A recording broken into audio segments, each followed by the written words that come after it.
So will start with gender based जो topic आहे, role of women, women's organisation.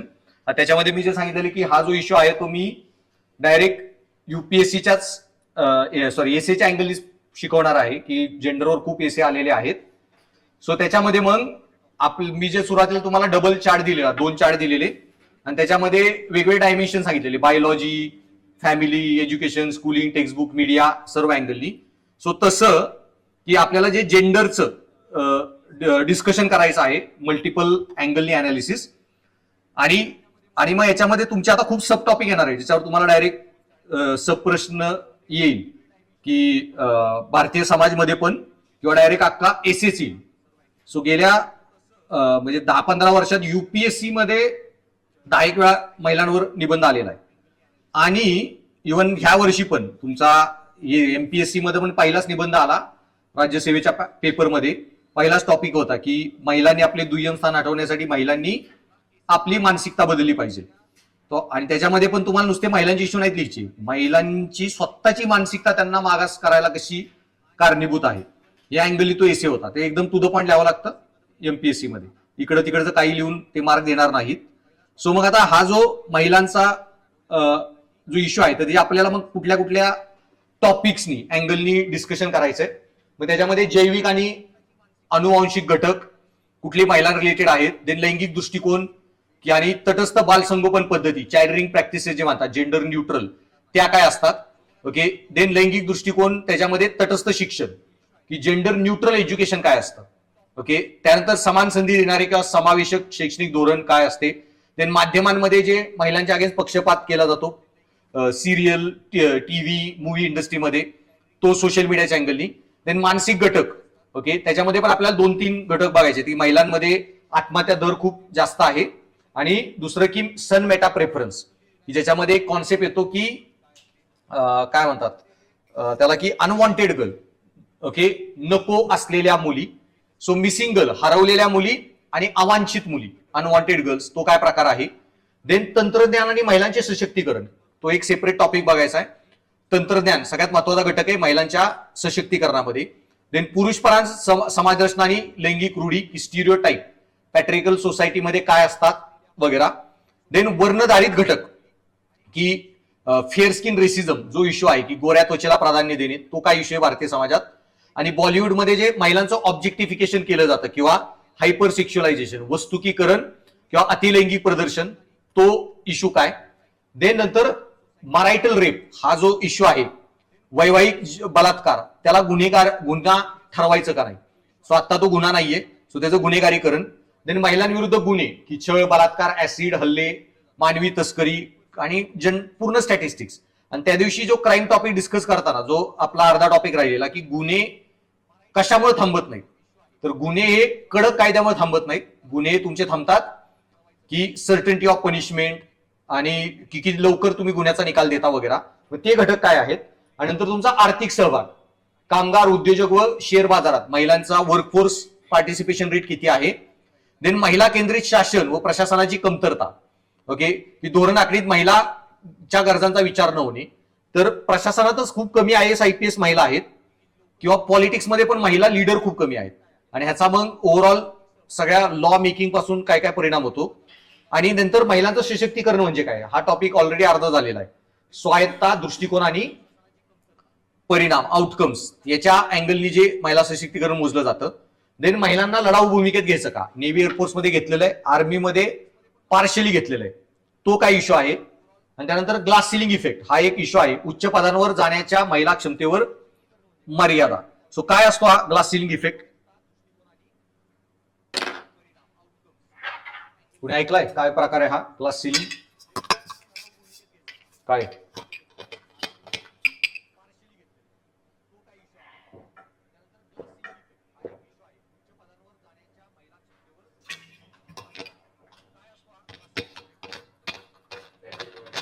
काय काय तो जेंडर पे गॅप झाला की सेम कामासाठी महिलांना कमी पेमेंट दिलं जातं. हा जो आहे ग्लास सिलिंग म्हणजे की ग्लास सिलिंग वरती आहे पण ते ग्लासचं आहे, म्हणजे आहे पण दिसत नाही. सो बेसिकली हा सायकोलॉजिकल बॅरियर आहे पुरुषांमध्ये की महिला लिडरशिप रोलमध्ये चांगलं परफॉर्म करू शकत नाही. त्याच्यामुळे लीडर्स हे जनरली पुरुषच असावेत. म्हणजे त्याच्यामुळे महिलांना एमडी सीओ टॉप लेवलला अपॉइंट केलं जात नाही. खूप कमी प्रमाणात महिला एमडी सीओ होतात. आणि हा जी मेंटॅलिटी आहे ती ग्लास सिलिंग, तो किती काय प्रॉब्लेमॅटिक आहे त्याच्यामध्ये ते पुढं सांगेन मी डिटेलमध्ये. आणि राजकीय प्रतिनिधित्व हे जे सरपंच पती टाईप इश्यू आहेत की पॉलिटिकली पण महिलांना अपॉइंटमेंट होत नाही. सो मल्टी डायमेन्शनली आपण जे त्या 2 चार्टमध्ये इश्यू बघितलेले तेच सगळे, फक्त आपल्याला आता हे महिलांच्या दृष्टिकोनातून बघायचे. पण मग तो टॉपिक चालू व्हायच्या अगोदर आणि पुढचे मग 2-3-4 दिवस हेच महिलांचे इश्यू डिटेलमध्ये डिस्कस करू. तर त्याच्यामध्ये आणि सगळ्यात जास्त प्रश्न याच्यावर आले तर हे आणि कास्ट सिस्टीम, जर भारतीय समाजचे जर तुम्ही अनालिसिस केलं तर जनरली आणि ग्लोबलायझेशन वगैरेवर, तर त्याच्यामध्ये मग पहिला इश्यू आहे स्टिरियोटाईप. ओके, आणि स्टिरियोटाईप मध्ये सगळ्यात एक जो मेजर इश्यू आहे ज्याला म्हणतात blue boy pink girl categorization. So stereotype असतात काय ते बेसिक समजून घ्यायला आधी लक्षात घ्या. मी सुरुवातीला सांगितलेलं की बऱ्याच कामांमध्ये महिला ऍज अ एमडी सीओ जसं सांगितलं की एक्सपेक्ट केलं जातं की लिडरशिपमध्ये महिला चांगले एमडी सीओ होऊ शकत नाही. सो असा कुठलाही डिफरन्स जो बायोलॉजिकली नाहीये पण केला जातो संस्कृतीमध्ये, कल्चरल डिफरन्स, त्याला म्हणतात स्टिरियोटाईप. आता बेसिकली मग तो काय फरक आहे, बायोलॉजिकली नाही पण कल्चरली केला जातो. मग त्याचा मी तुम्हाला एक छोटं उदाहरण दिलेलं, ते अँथ्रोपॉलॉजिस्ट मार्गारेट मीड म्हणून ज्या होत्या, सांगितलं ना त्यांनी एक रिसर्च केला त्या शांबोली सोसायटीवर की जेंडर स्टिरियोटाईप काय असतं. तर त्याच्यामध्ये नसेल सांगितलं तरी डबल सांगतो मग की ज्यांनी पहिल्यांदा स्टिरियोटाईप जगामध्ये जेंडर स्टिरियोटाईप काय असतात ते दाखवून दिलं. तर आणि त्याच्यामध्ये म्हणजे बेसिकली लक्षात ठेवा की एक येतं biological classification, male and female and cultural. So जैविक पुरुष आणि स्त्री आणि बाई माणूस आपण जे म्हणतो ना तो फरक. तर ऍक्च्युली काय झालेलं की त्या मार्गारेट मीड ज्या होत्या त्यांनी आफ्रिकेमधल्या अमेरिकेमधल्या 3 जमातींचा अभ्यास केला. त्या जेनेटिकली सेम होत्या. ओके, म्हणजे भारतातले सगळे आदिवासी हे निग्रिटो रेस मधून येतात. सो जैविक दृष्ट्या बायोलॉजिकली ते सेम होत्या. पण तिथं एक सोसायटी होती शॅम्बोली, आणि त्यांना शॅम्बोली सोसायटीमध्ये काय ऑब्झर्व झालं की त्या सोसायटीमध्ये महिला ह्या जाऊन जंगलात शिकार करायच्या, महिला जाऊन नदीवर मासे पकडायच्या, महिला जाऊन शेती करायच्या किंवा फळं गोळा करणे वगैरे, आणि पुरुष जे सांगितलेलं घरी थांबून पोरं सांभाळायचे, पुरुष घरी थांबून काय झालं स्वयंपाक करायचे, पुरुष घरी ग्रुपमध्ये बसून गॉसिप करायचे, आणि पुरुष घरी बसून सगळा मेकअप वगैरे करून use to make themself presentable त्यांच्या बायकांसाठी. सो मेकअप स्त्रिया करतात हा जो डिफरन्स मानला जातो तो त्यांच्या कल्चरमध्येच नव्हता. असा काय कम्प्लिटली उलट काम चालत होतं. आता पॉइंट आहे ना की जर हे डिव्हिजन की महिलांनी स्वयंपाक करावा, महिलांनी घर सांभाळायचं किंवा बाळ सांभाळायची जर बायोलॉजिकल असेल ना तर पृथ्वीवरच्या सगळ्याच संस्कृतीमध्ये तो दिसला पाहिजे. कारण बायोलॉजिकली सगळे सेमच आहे ना, मेल आणि फिमेल मधला फरक सगळीकडे सेम आहे. पण जर तो बायोलॉजीमध्ये फरक नाही आणि तरी पण केला जातो तर तो तुमचा येतो संस्कृतीने केलेला भेद. ओके, सो जैविक जो भेद आहे तो तुमचा लिंगभेद, स्त्री आणि पुरुष. पण जो संस्कृती करते मग अशा भेदांना आपण म्हणतो बाई माणूस. ओके, आणि असा कुठलाही फरक जो तुमच्या जेनेटिक्स मध्ये नाही पण तरी केला जातो तो तुमचा बायोलॉजिकल. मग त्याच्याला जनरली सगळ्यात जास्त ऑब्झर्व जो होतो तो हा आहे blue boy pink girl categorization. So असा कुठला जीन आहे का पुरुषांमध्ये की ज्याच्यामुळे त्यांना ब्ल्यू कलर आवडतो आणि महिलांमध्ये ज्याच्यामुळे त्यांना गुलाबी कलर आवडतो. पण असा कुठलाही फरक नसताना तो फरक क्रिएट करणे. आणि मग आता हे झालं स्टिरियोटाईप की मुलींना ब्ल्यू कलर पिंक कलर आवडतात, मुलांना ब्ल्यू कलर आवडतात, हा झाला स्टिरियोटाईप. आणि म्हणून एखाद्याला गिफ्ट देताना तुम्ही तसंच गिफ्ट दिलं की ती मुलगी आहे अजून केलं आणि तिला पिंक कलरचं गिफ्ट घेऊन गेला, हे झाला तुमचा पूर्वाग्रह. ओके, लिंग आधारित पूर्वाग्रह, जेंडर प्रिज्युडायसेस. आणि स्टिरियोटाइप म्हणजे काय, ती वैचारिक हे असतो तुमचा विचार की मुलगी आहे म्हणजे तिला पिंक कलर आवडेल. आता हे जे भेद आहेत ना, हे बायोलॉजीत नाहीत पण केले जातात. मग याच्यात मी सांगितलं की केस वाढवणे. आता पुरुषांमध्ये कुठलेच जीन नाहीये की ज्याच्यामुळं पुरुषांचे केस लांब नाहीत होऊ शकत. पुरुषांनी पण कापायचे बंद केले, त्यांचे लांब होतील. ओके, पण समाजाने ठरवले की पुरुषांचे केस छोटे, महिलांचे मोठे, आणि त्याच्यामुळे तुम्ही तसे वागता. सो जो बायोलॉजी डिफरन्स नाही पण संस्कृतीने केला, ते तुमचे जेंडर डिफरन्सेस ज्याला म्हणतात. ओके, मग आता त्याच्यामुळं मग female can only carry baby, हे बायोलॉजिकली हे करेक्ट वाक्य आहे की स्त्रियाच प्रेग्नंट होऊ शकतात, त्याच बाळ कॅरी करू शकतात. सो जो डिफरन्स बायोलॉजीत आहे तो वेगळा झाला. पण बायोलॉजीत नसताना जर फरक केला जातो की महिला चांगल्या जेवण बनवणार आहेत किंवा महिला बाळ चांगलं सांभाळू शकतात, बायोलॉजीत कुठली अशी जीन नाहीये की ज्याच्यामुळे महिला चांगलं बाळ सांभाळू शकतात, किंवा कुठली अशी जीन नाही की ज्याच्यामुळे महिला चांगला स्वयंपाक करू शकतात. पण ते जे फरक केले जातात, आता हे फरक किती टॉक्झिक बनतात जे हळूहळू तुम्हाला कळत जाईल, पण बेसिकली सुरुवातीला ही बेसिक कन्सेप्ट समजून घ्या. टॉक्झिक म्हणजे का, की महिला ना आपण लहानपणापासून खेळणी वगैरे जे देतो, आपण असे स्पोर्ट्सवाले खेळणेच देत नाही. त्यामुळे महिलांमध्ये ती मेंटॅलिटी कधी विकसितच होत नाही, जिम, बॉडी बिल्डिंग वगैरे. आणि त्याच्यामुळं मग लहानपणापासूनच क्रिकेट खेळणे, फुटबॉल खेळणे हे महिलांचे खेळ असतात. महिलांचे खेळ काय, मग तुम्ही घरामध्ये त्यांना तसलं भांड्या कुंड्याचा सेट देणार की लहानपणापासूनच तुझं काम घर सांभाळणे, भांडी कुंडी वगैरे. आता हे स्टिरियोटाइप, आपले स्टिरियोटाइप असतात, आपण त्यांना तसं वागवतो आणि त्या तशाच बनत जातात. याचं बेसिक एक्झाम्पल, मी माझ्या बहिणीच्या घरी गेलो. आता बहिणीच्या घरी गेल्यावर माझी भाची आली, म्हणे मामू मला गिफ्ट पाहिजे, मला गिफ्ट घेऊन दे. म्हणलं चल जाऊ. मग आम्ही त्या ब्रँड एक खेलिया म्हणून तिकडे गेलो. त्याच्यात मग तिथं गेलो की त्यांनी हे केलेलं की 1 ते 2 वर्षाचे, 2 ते 3, 3 ते 4 असं डिफरन्स त्याच्यावर. ठीक आहे, आता एज जे आहे ना ते काय बायोलॉजिकल फॅक्टर आहे, त्यात तुम्ही काय योग्य अयोग्याचा प्रश्न नाहीये, कारण बायोलॉजिकल फरक असेल तो कराच आणि तो केलाच पाहिजे. There is nothing wrong. Okay, काही गोष्टीमध्ये बायोलॉजिकली, पण जो फरक बायोलॉजीत नाहीये, एज इज बायोलॉजिकल फॅक्टर. आता माझ्या 3 वर्षाची 4 वर्षाच्या हेला भाचीला 10 वर्षाचं खेळणं दिलं काय फायदाच नाही ना, ती खेळूच नाही शकणार. सो एज डिफरन्स बरोबर आहे, पण मग आम्ही एज वाईज तिच्या 3 ते 4 त्या फ्लोअरवर गेलो, तर तिथं पण त्यांचे दोन्ही मेल सेक्शन, फिमेल सेक्शन. त्याला बी कलर असा मरून पिंक करून ठेवलेला, पोरांच्याला ब्ल्यू कलर. आणि माझी बाची पण, जसं तिला सगळ्या माझ्या बहिणीने खेळी दिलेली की मामू तो तियारा मला पाहिजे, ते मॉडेल घालतात ना डोक्यावर वगैरे, राण्या मुकुट तसा, मला हे पाहिजे ते पाहिजे. तिला म्हणलं थांब बघूया आपण जर घेऊ. मग तिथे एक रिमोट कंट्रोल एक लॅम्बोर्गिनी कारचं छोटं मॉडेल होतं. मग मी ते घेतलं, एक बाउन्सिंग बॉल घेतला वगैरे,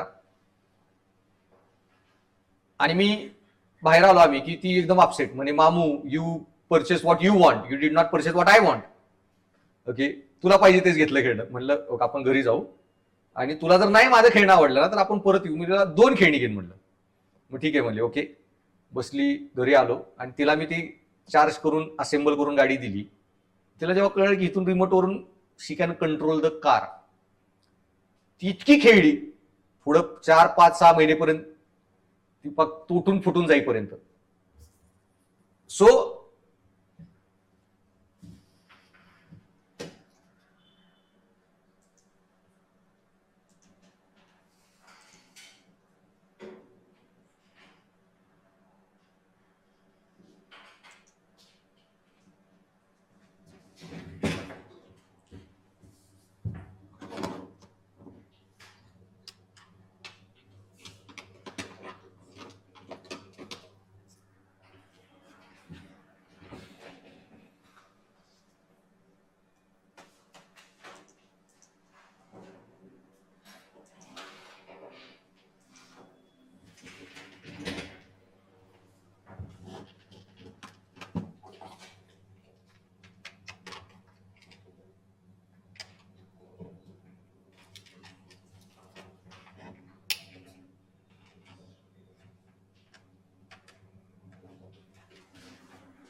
वगैरे लॉग इन झालं का?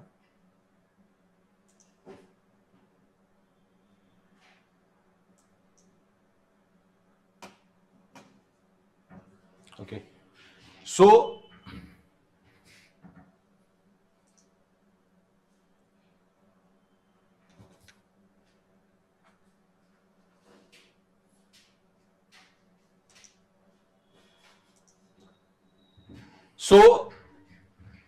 हे जे क्लासिफिकेशन आहे, आवाज पण नीट येतोय का बघा बरं, लॉग इन करू.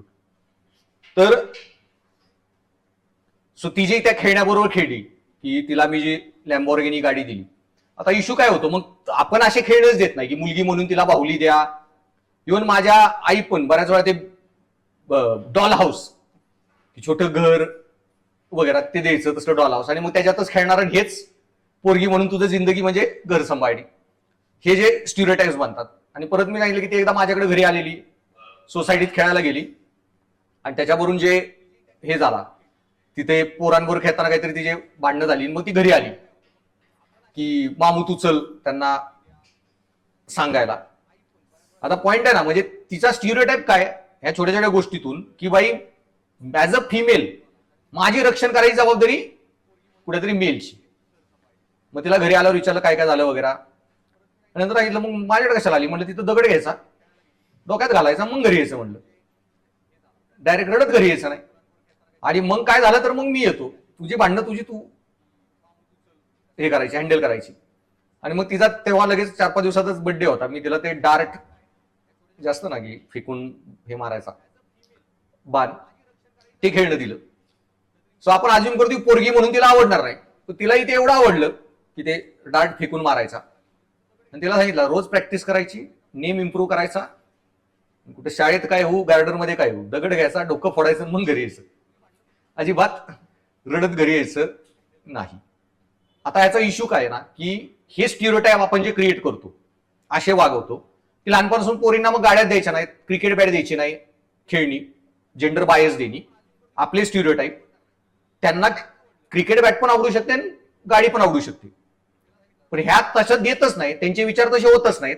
आणि मग most of the female mechanical engineering हे त्यांच्यासाठी करिअरच नाही. आणि याचा परिणाम काय, जे मग पुढं सगळीकडेच करिअर, जॉब सगळ्याच ह्याच्यामध्ये दिसतो. आता female are bad drivers, they cause more accidents. आता हा स्टिरियोटाइप आहे, पण मी चुकीचा नाहीये. सो तुम्ही पोरींनी लगेच वाईट वाटून घेऊ नका, स्टॅटिस्टिकली प्रूव्ह झालेली गोष्ट आहे.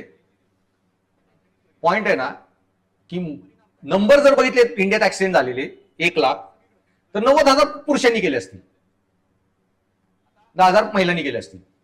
पण पर्सेंटेज वर जर कॅल्क्युलेशन केलं की किती महिला गाड्या चालवतात आणि किती महिला ऍक्सिडेंट करतात, किती पुरुष चालवतात आणि किती पुरुष ऍक्सिडेंट करतात, तर 100 पुरुषांनी गाड्या चालवल्या तर 10 पुरुष ऍक्सिडेंट करतील, 100 महिलांनी चालवल्या तर 30-40 महिला ऍक्सिडेंट करतील. So statistically female are bad drivers. पण याच्यामध्ये महिलांची चूक नाही, त्यात 2 फॅक्टर येतात, एक डेव्हलपमेंटल आणि एक सायकोलॉजिकल. कारण जगामध्येच महिला मेकॅनिकल इंजिनिअरिंग वगैरे फील्डमध्ये जातच नाही, लहानपासून त्यांना आवडच बनत नाही, किंवा स्टिरियोटाइप मेकॅनिकल इंजिनिअरिंग मध्ये फिजिकल काम असतं ते महिलांचं नाहीये, म्हणून महिला मेकॅनिकल ऍडमिशन घेत नाहीत. ENTC, computer, fashion designing, jobs. आणि त्याच्यामुळं निम्म्या गाड्या ज्या बनतात ना इंडियात किंवा जनरलीज, ह्या मेल पर्स्पेक्टिव्ह. आणि गाडी डेव्हलप करताना मग त्यांचा व्ह्यू काय असतो, लय श्रीमंत फॅमिली असेल तर ड्रायव्हर असेल चालवायला, तो पुरुषच असेल. मिडल क्लास फॅमिली असेल तर एकच गाडी पुरुषच चालवणार. लय कमी मिडल क्लास फॅमिली असतील ज्या 2-2 गाड्यात, फिमेलची एक मेलची वेगळी. आणि गरीब घरामध्ये मग गाडीच नसेल तर फिमेल चालवायचा संबंधच नाही. सो मोस्टली मेलच चालवणार आहे. निम्म्या गाड्या मग मेल पर्स्पेक्टिव्हने बांधतात इर्गॉनॉमिकली. फिमेलला चालवण्यासाठी गाड्याच बनत नाहीत, त्यांच्यासाठी कम्फर्टेबल काय.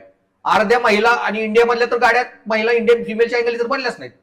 अर्ध्या इंडियाच्या फिमेलची हाईट एवढी की ती गाडी चालवताना पुढं बोनेटचं पुढंच काय दिसेना, लिटरली.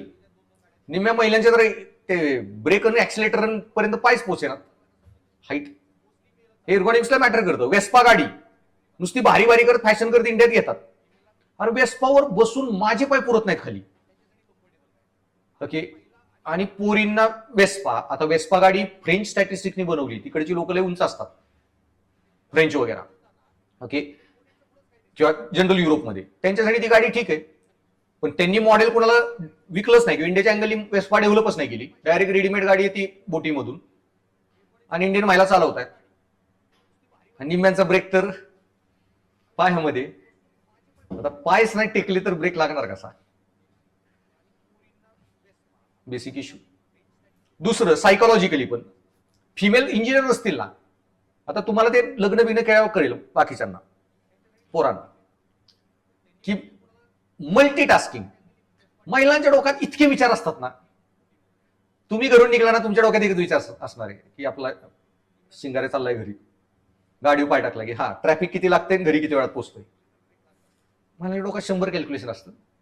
घरी जाऊन स्वयंपाक करायचा, मग ही भाजी करू, ती भाजी करू, हे खाऊ ते खाऊ, घरी नीट पोचेन, किती वेळ होईल, मग मला तिथून हे होईल का, इतके, मग घरी जाऊन काय स्वयंपाक, काय हे राहिले ते राहिले, ती कामं, हे कामं, ते कामं, विच इज फॅक्ट. सायकोलॉजिकली महिलांच्या डोक्यात बरेच गोष्टी चालत असतात. आणि एवढ्या गोष्टीत तुम्ही गाडीमध्ये तिला ब्रेक, ऍक्सिलेटर, क्लच आणि साईडला गिअर, आधीच डोक्यात एवढ्या गोष्टी मल्टीटास्क करायच्यात, त्याच्यात ब्रेक, ऍक्सिलेटर, क्लच आणि गिअर बॉक्स हँडल करायचा, गाडी ठोकणार. सो मेजरली इर्गॉनॉमिकली डेव्हलपमेंटल इश्यू आहे तो. म्हणून तर आल्या ह्या ट्रान्समिशन, ऑटोमॅटिक ट्रान्समिशन वाल्या गाड्या. बाई नुसतंच ऍक्सिलेटर, ब्रेक आणि हातात स्टिअरिंग, मेक इट इझी. जे फिमेलला जास्त कम्फर्टेबल होईल गाडी चालवायला, त्याच्या गाड्याच डेव्हलप केल्या जात नाही. कारण महिला इंजिनियर बनत नाहीत. आणि बनत नाहीत का? लहानपणापासून त्यांना मेकॅनिकल इंजिनिअरिंग करिअर असतं हेच सांगितलं जात नाही, किंवा जशी खेळणी वगैरे देतात, हे जे पुढे परिणाम जे होतात ह्याला म्हणतात जेंडर डिस्रप्शन. पण जे ऑनलाईन मुलं आहेत, जर परत डिस्कनेक्ट होत असेल तर नंतर सर्व्हरवर रेकॉर्डेड फाईल येईल, ती बघून घ्या लेक्चर झालं की. सो हा जो पॉइंट मी स्टिरियोटाइपचा सांगत होतो, ब्ल्यू बॉय पिंगल कॅटेगरायझेशन, तर मग हे की मुलींमध्ये मग मेकॅनिकलला मुली जाणारच नाहीत, हा जो स्टिरियोटाइपचा परिणाम होतो. आणि मग गाड्या वगैरे महिलांसाठी बनतच नाही. सो इर्गॉनॉमिक्स पण डेव्हलप होत नाही. आणि दुसरा बिहेव्हिअरल इश्यू सोसायटीमध्ये, की बऱ्याच महिला ज्या ऍक्सिडेंट करतात मुली, मग त्याचा परिणाम काय होतो की, आता क्लासमध्ये सॅम्पल सर्वे बघू. तुला गाडी जमते? कधी शिकली पहिल्यांदा फर्स्ट ड्राईव्ह? कधी शिकली? कधी शिकले चालवायला? तुझं वय सांग की तेव्हा.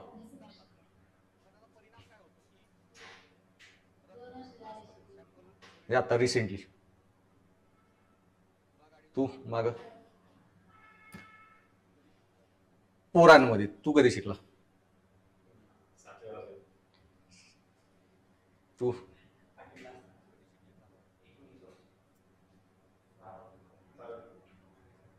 कधी? 10वीत. कळालं? सो पॉइंट इज, पुरुष पोरांमध्ये 7वी, 8वी, 9वी, 10वी बाईक शिकून टाकली, ड्राईव्ह केली. पोरींमध्ये तर स्वतः इच्छेने नाही ड्रायव्हिंग. आता कुठेतरी कॉलेजला जायचंय, क्लास लावलाय, जॉबला जायचंय, रोज कोण सोडणार, म्हणून मजबुरीमध्ये तुम्हाला जी गाडी शिकवली गेली असेल. आणि त्याच्यामुळं बेसिकली फिमेल, दोघं जर बहीण भाऊ 30 वर्षाचे आहेत, तर भाऊ शिकलेला असतो 14 आणि 15 आणि 16व्या वर्षी, बहीण शिकली असते 20 आणि 22व्या वर्षी. आणि त्यानंतर भावाने जितके किलोमीटर ड्रायव्हिंग केलेली असते, सेम 30 वर्षाचा असला तरी 1 लाख किलोमीटर ड्रायव्हिंग केली. आणि हेच महिलेने केलेले असते 5 आणि 10,000 किलोमीटर. हे स्किल आहे. तुम्ही जितकी जास्त ड्रायव्हिंग करताल स्किल डेव्हलप होईल. नाही स्किल डेव्हलप झाली, ऍक्सिडेंट झाली, हा जो इश्यू होतो. आणि त्याच्यामुळं तुमचे हे की फिमेलचा एक्सपिरियन्सच जो कमी बनतो ड्रायव्हिंग मध्ये. सो ड्रायव्हिंग मध्ये पण फिमेल असल्या पाहिजेत, हा ऑप्शनच तो कधी डेव्हलप होत नाही. मग हे जे जेंडर स्टिरियोटाइप्स आहेत, जे तुमचे मग लाईफ टाईम इम्पॅक्ट करतात. मग तसं फिमेल, आता स्ट्रेंथ, की female are weaker than males, हा पण जो आहे तो स्टिरियोटाइप. आणि मग आपण लहानपणापासून मुलांना खेळायला क्रिकेट बॅट देत नाही, स्पोर्ट्स, जिम लावणे, या कल्टच बनत नाही. आणि घरामध्ये त्यांनी बघितलंच नाही कधी आई जिम करतीये किंवा संध्याकाळी 1 तास काढून वर्कआउट करतीये वगैरे. आणि मी सांगितलं ना ऍज अ मेल मी कसा वागून फिमेल कसं वागू आई वडिलांना बघूनच आपण डेव्हलप करतो. हेच कधी डेव्हलप नाही झालं कल्ट वगैरे, मग महिला एक्सरसाइज जिम करणे स्ट्रेंथ ट्रेनिंग करतच नाही. आता फिमेल जर वीक असतील ना तर it should be biologically correct for every female on this planet, for every species on this planet. तुम्ही बघाल कितीतरी मेल स्पीसीज आहेत ना they are much female species are much stronger than the male. Female cobra अख्खा male cobra खाऊ शकतो. Female elephant more stronger than the male in generally females मध्ये. आणि मेल्स मध्ये पण की strongest of the female can never beat the strongest of the male. कारण थोडा बायोलॉजीचा फरक पडणारच आहे त्याच्यामध्ये की males are more strength wise, but strongest of the female can beat lot of males, Mary Kom सारखी. पण मग जिम वगैरे कल्ट डेव्हलपच केलं जात नाही. त्या कधी मग हे करिअर न डेव्हलप झाल्यामुळं या जिम डान्स किंवा असे ह्याच्यात जातच नाहीत, फिजिकल फिटनेस रेसलिंग अशा स्पोर्ट्समध्ये. आणि हे झाल्यामुळं आत्ता घरामध्ये बघा की तुमच्या घरात गुडघेदुखी, ओव्हरवेट, ओबिसिटी, गुडघेदुखी, हाय शुगर, बीपी यांनी कोण जास्त त्रस्त आहे, आया कबड्डी. आणि इन जनरल तुम्ही बघा आधीच्या जनरेशन मध्ये घराघरांमध्ये महिलांमध्ये ओबिसिटीचं प्रमाण किती जास्त आहे पुरुषांपेक्षा. Generally female are overweight. आणि सी तुमचं वजन कॅरी करायचं काम हे हाडांचं नाहीये, हाडांचं काम फक्त सपोर्ट करणं आहे मसल्सला. वजन कॅरी करायचं काम असतं मसल्सचं. आणि मसल डेव्हलप होतात जेव्हा तुम्ही फिजिकल ऍक्टिव्हिटी करता. आता फिजिकल ऍक्टिव्हिटी केलीच नाही मसल कधी डेव्हलपच नाही. म्हातारपणामध्ये मग सगळं वजन हाडांवर आणि मग हाडांची झीज म्हणजे सगळे आजारपण, आर्थरायटिसचे सगळे वगैरे. सो बेसिकली ह्याच गोष्टी इनकल्केट नाही केल्या हे स्टिरियोटाइप पुढं कसे इम्पॅक्ट करत जातात महिलांना.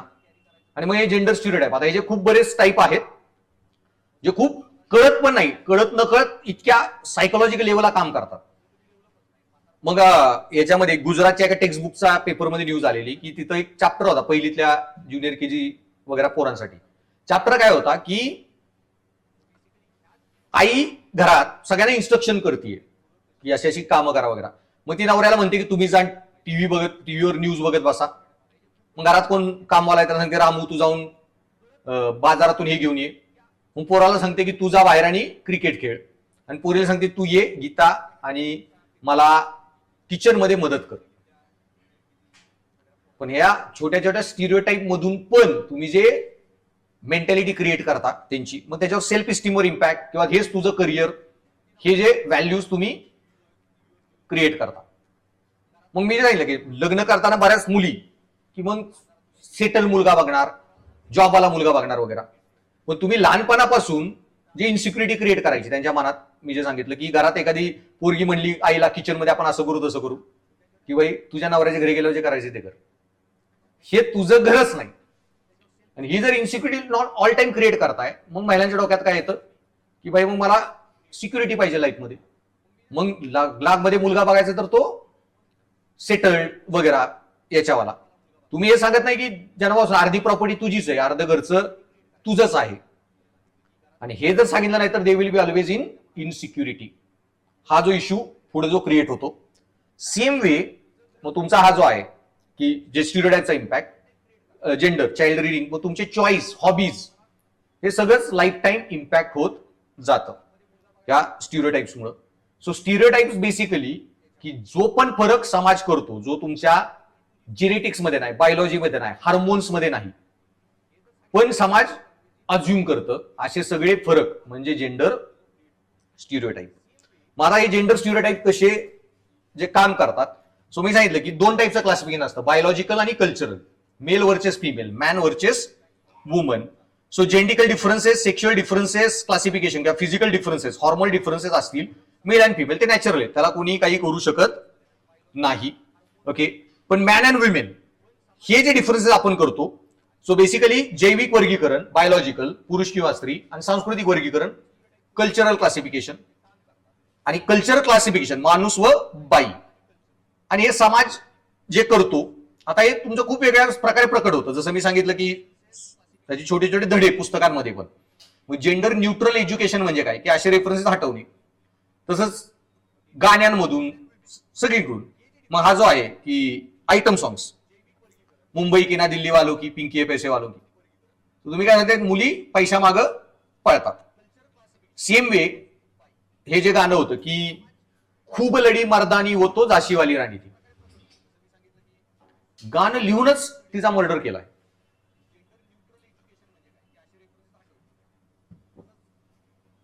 म्हणजे गाण्यात तुमचं म्हणणं काय की, आणि तो जो ह्यूग रोज होता जो ज्यानं झाशीच्या राणीला हरवलं, त्याचं वाक्य काय होतं की she is the only man among rebels.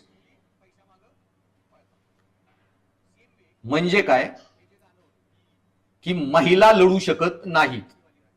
लढाई करणे महिलांमध्ये एक्सेप्शनल गुण आहे. ही एकटी मर्दानी होती म्हणून लढू शकली झाशी राणी, बाकी लढणे महिलांचं काम नाही. आणि हे जर बरोबर असेल ना, तर मी सांगितलं बायोलॉजिकली तर ते सगळीकडे जायला पाहिजे. मग झाशी राणीने कोणच लढू शकले नाही पाहिजे. आणि जंगलात जाऊन एखाद्या लाईनेसच्या पुढे बघा, बाळाला हात लावून, सिंहिणीच्या पोरांना.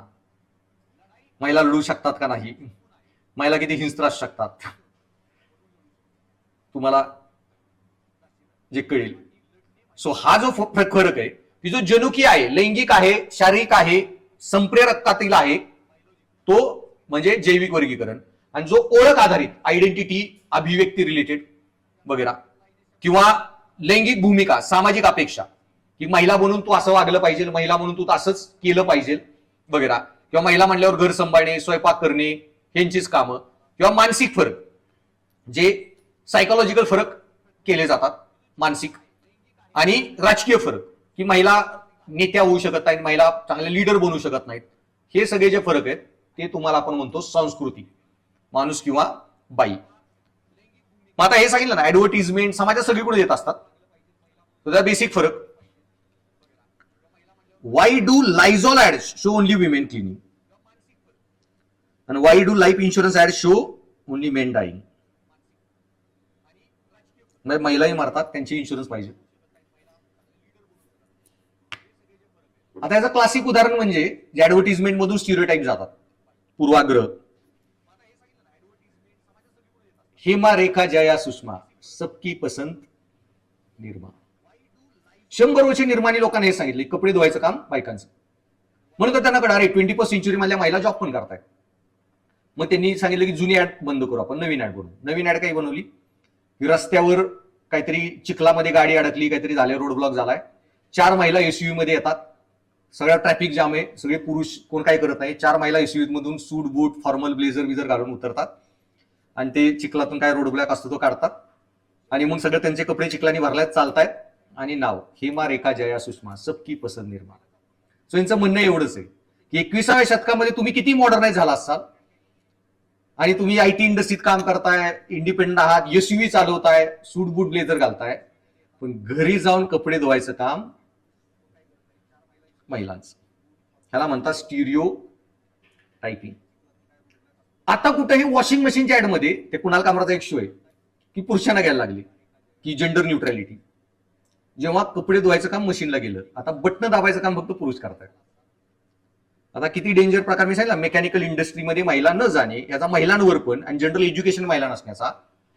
आपण 1956 मानव प्रजाती चंद्रावर उतरली.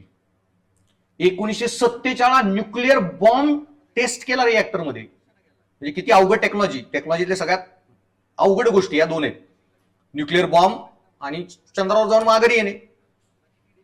एवढे इम्पॉसिबल गोष्टी आपण केल्या, विमानं बनवली, पण वॉशिंग मशीन 20 वर्षापूर्वी बनली, 25 वर्षापूर्वी.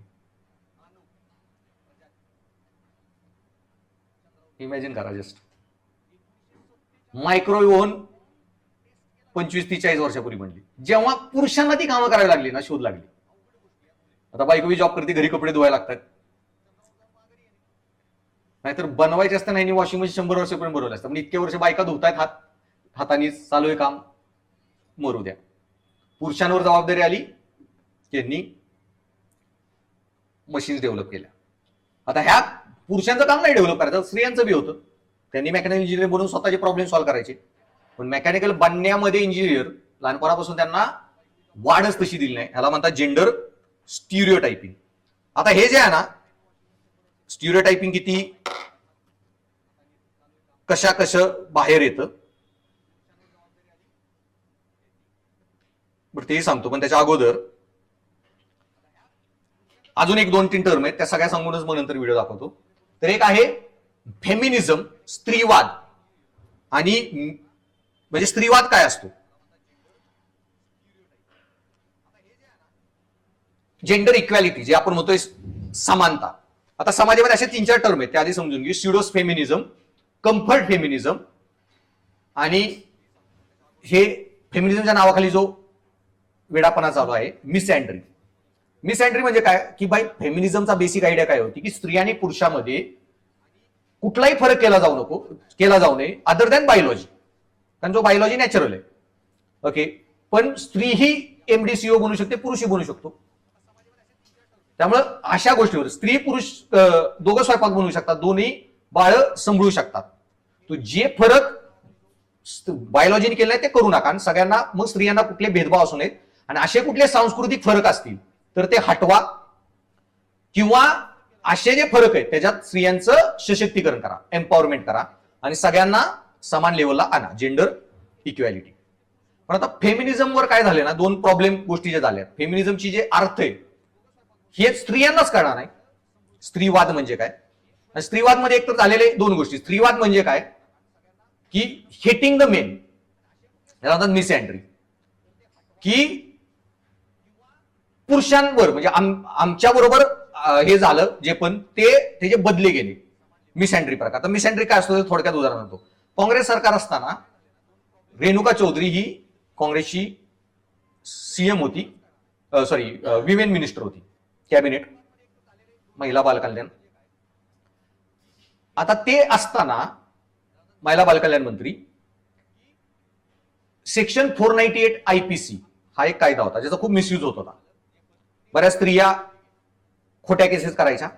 आता त्याच्यामध्ये कायदा काय होता तो 498 IPC की it is non bailable, non compoundable. Non bailable म्हणजे काय, बेल पण मिळत नाही. आणि कंपाऊंडेबल म्हणजे काय की तुम्ही त्याच्यातून परत म्हणजे पाहिजे असेल तर ती महिलेने एकदा केस केली ना, स्वतःही ती FIR माघारी काढून घेऊ शकत नाही. आता आधी कसं व्हायचं, एखाद्या महिलेने पोलीस स्टेशनमध्ये जाऊन हिंमत केलीस FIR करायची, घरचे माफी मागून चुकून संपून वगैरे केस विड्रॉ करायला लावणार, 1-2 महिन्यात तिचा मर्डरच. मग कोर्ट गव्हर्नमेंट काय म्हणलं की एकदा तिने केस केली की तिने स्वतः इच्छा असेल तरी माघारी घ्यायची नाही, ती इन्व्हेस्टिगेशन करायची. म्हणून तो कायदा बनवला. आता याचा खूप मिसयूज झाला. बऱ्याच महिला मग FIR फाईल करायच्या, आणि जोपर्यंत कोर्टात निर्दोष मुक्तता देत नाही कोणालाच बिल द्यायचा अधिकार नाही. बरेच मग पुरुष 3-3 वर्ष 4 वर्ष जेलमध्ये. मुंबईमध्ये एक घटना झाली की 3-4 वर्ष तो जेलमध्ये होता, त्याचे आई वडील जेलमध्ये होते, खोटी FIR केली. आणि जेव्हा 3-4 वर्षांनी कोर्टाने त्याला नॉट गिल्टी डिक्लेअर केलं, घरी आला, बायकोचा मर्डर, पोरीचा मर्डर, आणि स्वतःही त्याने सुसाईड केली. आता अशा लय केस झाल्यावर त्या रेणुका चौधरीचा त्यावेळी इंटरव्ह्यू घेत होता हे काय त्याला म्हणतात करण थापर.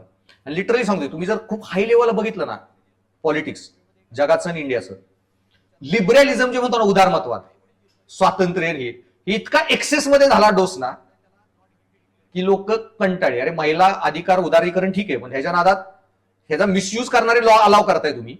ह्याच्यामुळे कॉन्झर्वेटिझम जगामध्ये सगळीकडेच टाईड आलेलं आहे, लाटच, जे आता सगळ्याच जगात, इंडियातच नाही कॉन्झर्वेटिव्ह पार्टी आल्या, जगात सगळीकडेच आल्या, ट्रम्प बिम वगैरे. तर तो करण थापरनी तिला ते सांगितलं सगळ्या गोष्टी, ती मानतच नव्हती असं काय होतंय. त्यांनी सगळे स्टॅटिस्टिक्स दाखवले, एवढे पुरुषांनी सुसाईड केले, हे झालं ते झालं. तर फायनली ती काय म्हणली की ठीक आहे बघूया, आम्ही याच्यावर करू काहीतरी चेंजेस वगैरे वगैरे. मग करण थापर म्हणला की कधी बदल होईल, म्हणजे 1 महिन्यात, 6 महिन्यात, आता जून मध्ये मॉन्सूनचं सेशन आहे, तेव्हा विंटर सेशन, कधी पार्लमेंटमध्ये याला अमेंडमेंट येईल बिलला. ती म्हणजे बघूया, सांगूया, करूया वगैरे. मग तुम्हाला काहीतरी त्याला फिक्स टाइमलाईन, डेडलाईन, लिमिट. ती काय सांगे ना तुम्हाला 6 महिने 1 वर्ष काहीतरी सांग. तर ती काय म्हणाली बाई की आम्ही स्त्रिया तुमच्या पुरुषांच्या हातून गेली 6000 वर्ष छळल्या जातोय किंवा छळल्या गेलो. तर पुरुषांना 6-1 महिने अजून त्रास झाला तर काय प्रॉब्लेम आहे. कळलं. स्त्रीवाद म्हणजे पुरुषांची घृणा हा जो प्रकार झालेला आहे.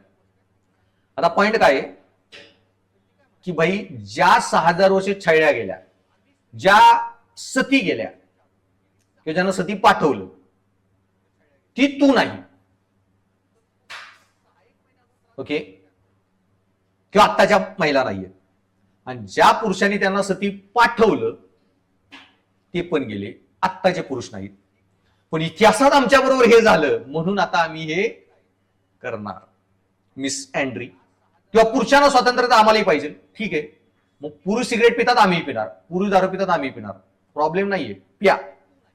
पण इश्यू बायोलॉजिकली सिगरेट आणि अल्कोहोलचा फिमेल बायोलॉजीवर जेवढा परिणाम होतो ओके कम्पॅरेटिव्ह पुरुषांवर कमी होतो हॉर्मोनल चेंजेस वगैरेमुळं. आणि हा जो फरक पडतो आणि त्याच्यामुळं मग जनरली हे जे झालेलं आहे आता मिस अँड्री फेमिनिझमच्या नावामध्ये मग एका पोरीने असाच एक स्टेटस शेअर केलेला एका फेमिनिस्ट ग्रुपवर. तर ती काय म्हणे की next time if when you go to your bhaiya's place, की भावाच्या घरी कधी गेला तर भाभीला नको भैयाला सांगा की बाई त्याला पाणी द्यायला, चहा बनवायला वगैरे वगैरे वगैरे, की बी फेमिनिस्ट. मग एका पोरीनेच खाली रिप्लाय मध्ये लिहिलं ठीक आहे, आणि नेक्स्ट टाइम जेव्हा भावाच्या घरी जाशील तर मग मध्यरात्री एअरपोर्टला घ्यायला वहिनीलाच बोलव, 20-1 किलोची बॅग गाडीमध्ये ठेवायला वहिनीलाच सांग, आणि घरी आल्यावर 3-4 फ्लोर उचलून 20 किलोची बॅग घेऊन वरती न्यायला पण वहिनीलाच सांग. सो भाई फेमिनिझम म्हणजे कोणत्याही अशी फालतू लेवलची कंपॅरिझन नाही किंवा पुरुष करतायत म्हणून आम्ही करावी. फेमिनिझम बेसिक आयडिया की महिला पुरुषांमध्ये अदर दॅन बायोलॉजी कुठला फरक केला जाऊ नये. ओके. त्यांना समान वागवा आणि त्यांना ह्याच्यासाठी जज करू नका, किंवा त्यांच्यात जर काय फरक असेल त्यांना इक्वॅलिटीवर आणा बेसिकली. पण फेमिनिझम जे बनले की हेटिंग द अदर जेंडर किंवा hating the opposite sex, misandry. So basically म्हणजे जेव्हा जेंडर इक्वॅलिटी आपण म्हणतो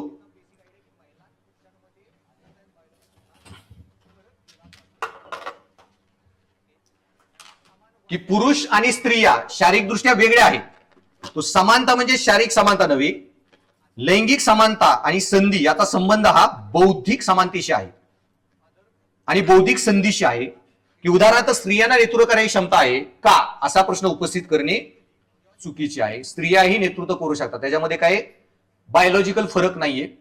सो शारीरिक समानता नव्हे की स्त्रीनी 20 पुरुषांनी 200 किलो वजन उचललं तर स्त्रीनी पण उचललं पाहिजे, किंवा पुरुष सिगरेट पितात तर मी सिगरेट पिणार, पुरुष कसे कपडे घालतो तर आम्हालाही कपडे घालायचे स्वतंत्र पाहिजे. सो जस्ट इक्वॅलिटीच्या नावाखाली असे कन्व्हिनियंट फक्त गोष्टी बघणे. ओके. सो लैंगिक समानता म्हणजे बौद्धिक समानता, सेरिब्रल इक्वॅलिटी. सो मग हा प्रकार काय असतो की जेंडर इक्वॅलिटी म्हणजे काय आहे. त्याचा पहिला आयाम मी सांगितला की स्त्रियांना त्या गोष्टीसाठी डिफरन्स करू नका अदर दॅन बायोलॉजी, बौद्धिक दृष्ट्या. Because physiologically men and women are different, sir. There is no debate about it. Equality is not about physics. Oh my God, this is so basic. We have to get into it. Okay, when we talk about equality and opportunity, we talk about cerebral opportunity. We're not saying I want to be able to be 200 pounds like a man and beat the shit out of somebody else. We're not saying that. We're saying you get the ability to get the job, to be the CEO, and nobody questions when you're driven at 50 and have 3 children, how you're managing it all. Don't question me. That's what I'm saying. I can be a CEO and a mother. So basically what is equality और फेमिनिझमचा logic. आणि मी सांगितलं ना की feminism doesn't mean anti men. आदमी कभी बोलेगा कि अपनी जॉब जाने के लिए सुबह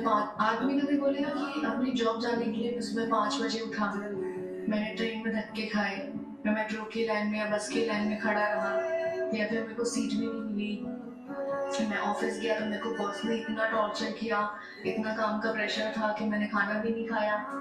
मैं शाम को वापस आया तो बच्चों के लिए कपड़े लेके आने थे, जेब में पैसा नहीं था। बच्चों के लिए सामान लेके आना था, किताब लेके आनी थी, जेब में पैसा नहीं था। मैंने दोस्त से उधार मांगे। मैं घर पे आया तो तुमने लड़ना शुरू कर दिया। क्या कभी आदमी के मुंह से आपने ये कहानी सुनी है? सो आता जेंडर इक्वॅलिटी आणि जेंडर बायस काय असतात, I will come back to that argument. So लैंगिक समानता म्हणजे संधी आणि संधी आता संबंध हा बौद्धिक समानतेशी आहे. त्यानंतर एक आहे छद्म नारीवाद, एक टर्म स्युडो फेमिनिझम किंवा कम्फर्ट फेमिनिझम पण एक आहे की सोयीस्कर नारीवाद. सो छद्म नारीवाद म्हणजे काय की महिलांवर झालेल्या अन्यायाचा बदला घेण्याच्या वृत्तीने प्रेरित असते. तिने सांगितलं ना, रेणुका चौधरीचं जे स्टेटमेंट होतं ते पुरुषांना खाली खेचून त्याचा अपमान करून स्त्रियांसाठी न्याय मिळवू पाहतात, पण ते विसरतात की खरा नारीवाद म्हणजे समानता. सो खरे नारीवाद पुरुषांचा द्वेष करत नाही, कोणत्याही लिंगाचा अपमान करत नाहीत. त्यांचा उद्देश केवळ मानवी हक्कांची मागणी करणे असतो, जे प्रत्येक माणसासाठी आवश्यक आहे. की बाई स्त्री असो किंवा पुरुष असो, दोन्ही मानव आहेत. सो त्यांना इक्वल अधिकार मिळले पाहिजेत. आणि दुसरा आहे सोयीस्कर नारीवाद, कम्फर्ट फेमिनिझम.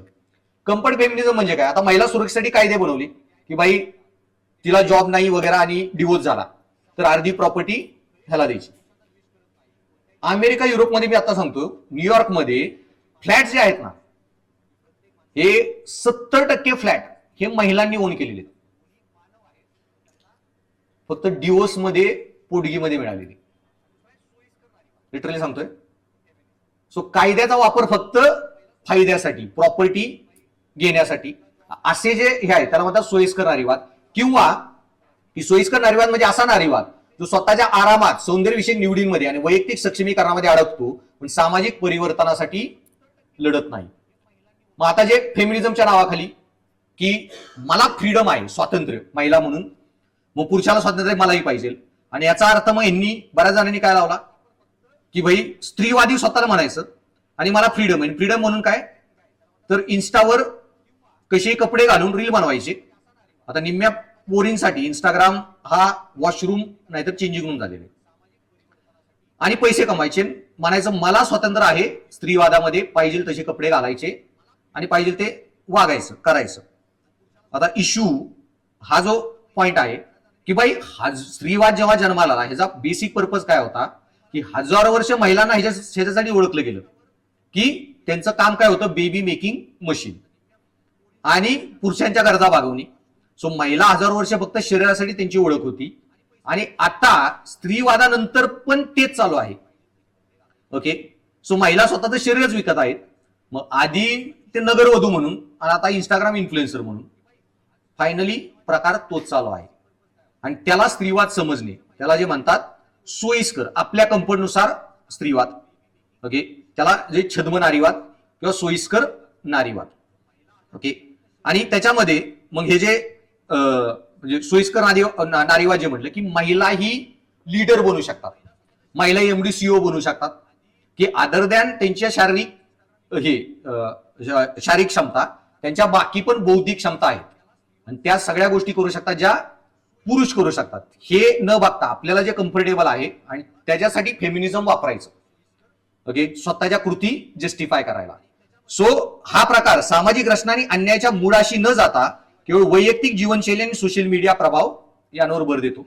आणि आपलं सोशल मीडियावर काहीतरी 1-2 रील शेअर करायचे आणि आम्ही feminist instead of something actually ज्या ऑप्रेस्ड महिला आहेत, मुली आहेत, त्यांच्यासाठी जाऊन काहीतरी करणे. आता याच्यामध्ये बघा, बॉलिवूडमध्ये एवढ्या ज्या स्वतःला फेमिनिस्ट रोल मॉडेल म्हणतात, ह्यातल्या निम्म्या फिल्म इंडस्ट्री मधल्या करतायत काय, जे 80-100 वर्ष फिल्म इंडस्ट्री होती आज पण तेच आहे. महिलांचं काम काय, जे सांगितलं डॅम्सेल इन डिस्ट्रेस, त्या पुष्पा मूवीमध्ये ती रश्मिका नसती तरी काय फरक पडला असता का.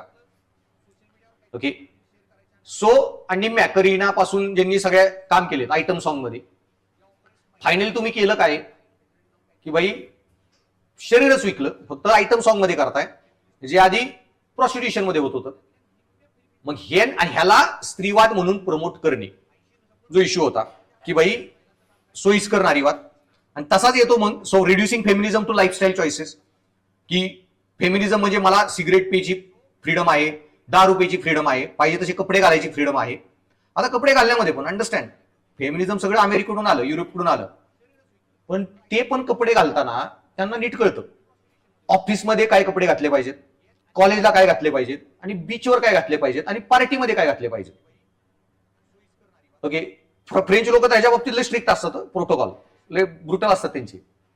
ओके, प्रोटोकॉल्स वगैरे, पण त्यांना क्लिअर कळतं कुठं कुठले कपडे घालावेत. अरे बरमुडे किंवा शॉर्ट्स ते स्पोर्ट्स ग्राउंडला घालतील किंवा काय म्हणतात गोल्फ खेळताना घालतील, कुठं काय ड्रेस करावे. पण ह्याचा अर्थ पुण्यामध्ये तुम्हाला किंवा इंडियामध्ये कुठेही काही कपडे घालून लोक फिरताना दिसतील.